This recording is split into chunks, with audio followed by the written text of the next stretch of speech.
Nous voilà donc pour ce nouveau chapitre, toujours dans la partie les bases de HTML5. Aujourd'hui, nous allons tout simplement débuter avec HTML5.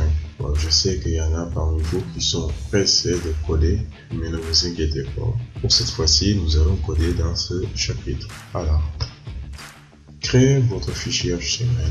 Comment faire? C'est très simple. Ouvrez d'abord votre éditeur de texte, soit Sublime Text, soit Bloc-Notes, soit Notepad++, comme je vous l'avais dit précédemment.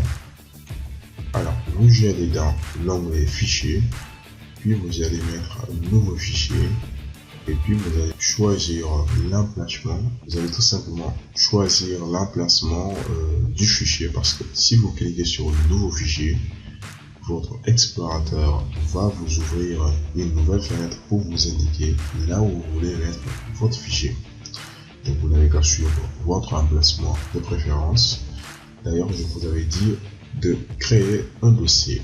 Il faut être organisé, ne pas laisser vos fichiers dans votre bureau comme ça. Alors, vous allez nommer votre fichier, comme je vous l'avais dit encore, avec l'extension .html. Donc, pour le nom du fichier, il ne devrait pas avoir d'espace. Et le nom, je vous conseille aussi de le mettre tout en minuscule, parce que vous allez voir l'importance là où vous voulez sélectionner vos fichiers, ou bien là où vous voulez mettre des liens vers votre fichier. Alors nous voilà donc dans l'éditeur Sublime Text. Donc ce que vous allez faire, vous allez cliquer sur Fichier, et puis vous allez faire Nouveau fichier. Vous allez partir pour descendre. Ici c'est en anglais, mais pour vous ça va être enregistré, ou bien CTRL-S. Voilà la petite fenêtre qui s'ouvre. Vous allez tout simplement choisir l'emplacement du fichier. Moi je vais mettre ça dans cours HTML CSS, et puis je vais nommer mon fichier .css tout en minuscule sans laisser d'espace. Je mets enregistrer, et voilà, mon fichier est créé, tout simplement. Vous allez maintenant vous demander où insérer mon code. Maintenant que je suis dans mon éditeur et que j'ai créé mon fichier.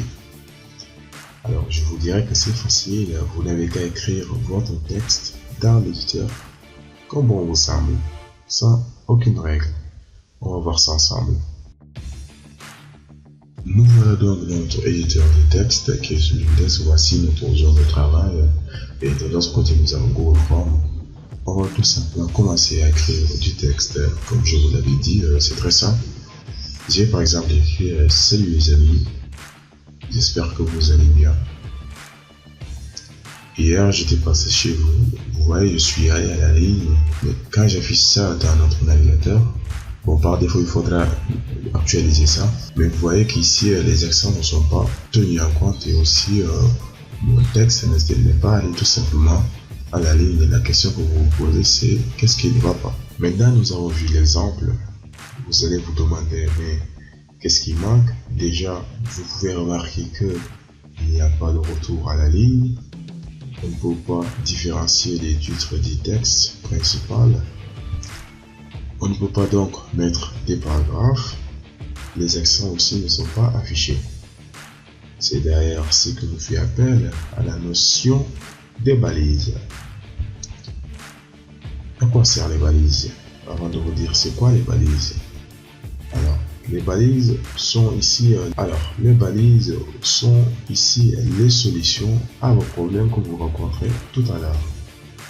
Déjà, ils vont gérer les encodages, c'est-à-dire les accents seront maintenant affichés normalement.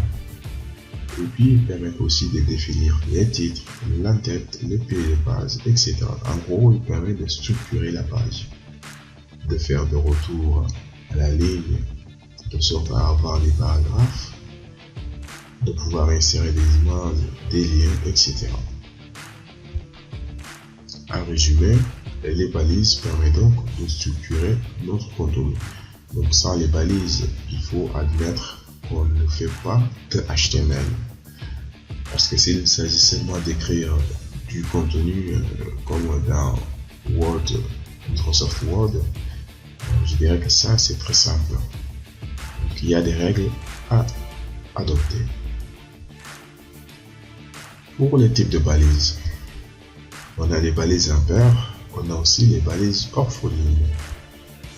Alors, pour les balises impaires, premièrement, on a ici en premier les balises ouvrantes et les balises fermantes, et au milieu, on a tout simplement le texte qui sera affiché.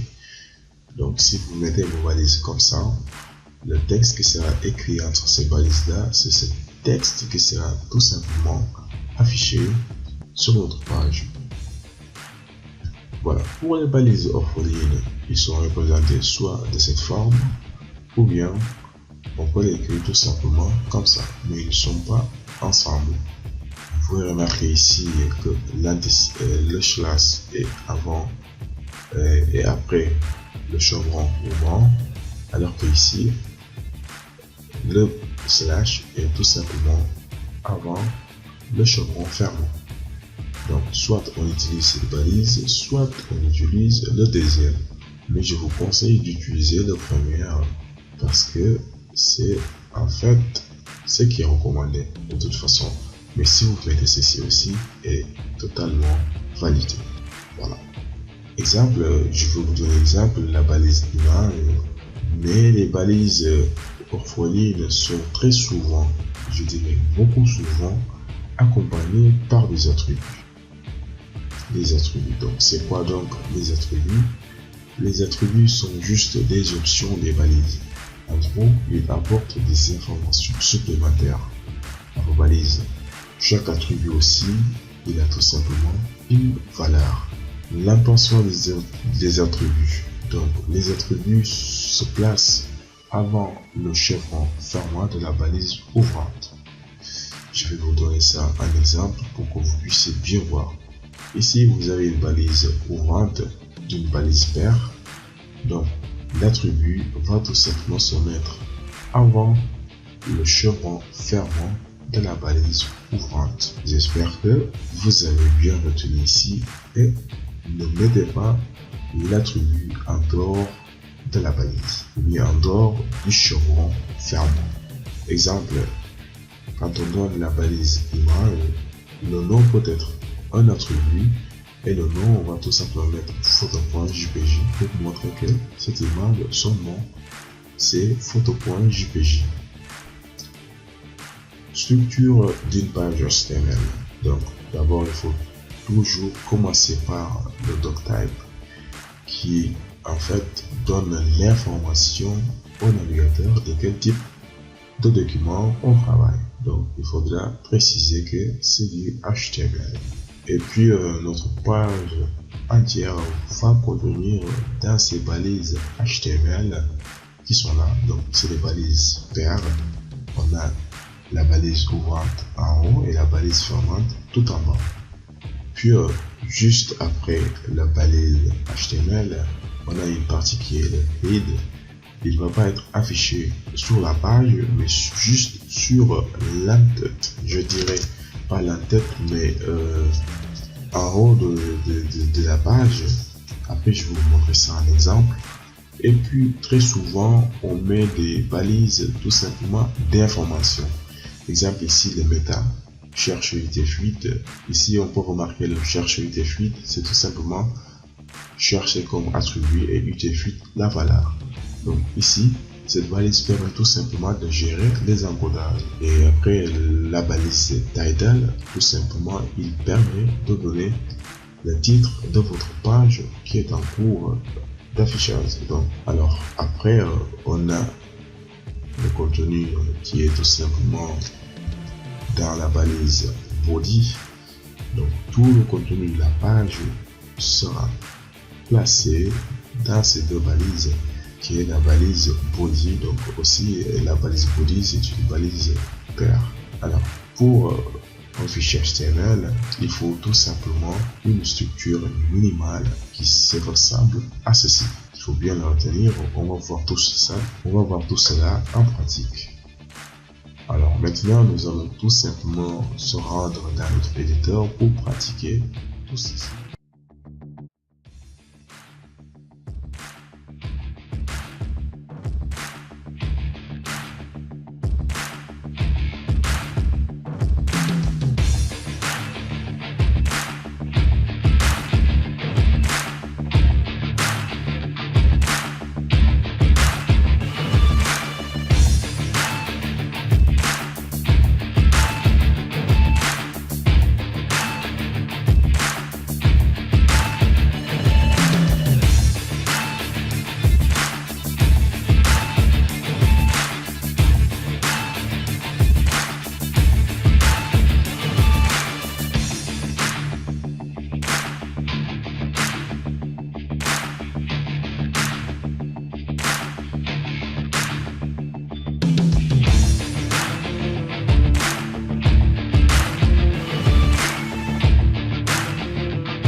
les objectifs du cours. J'espère que maintenant vous savez créer un fichier HTML sans problème. Vous comprenez aussi les balises et les attributs ainsi que le rôle de chacun de ces deux.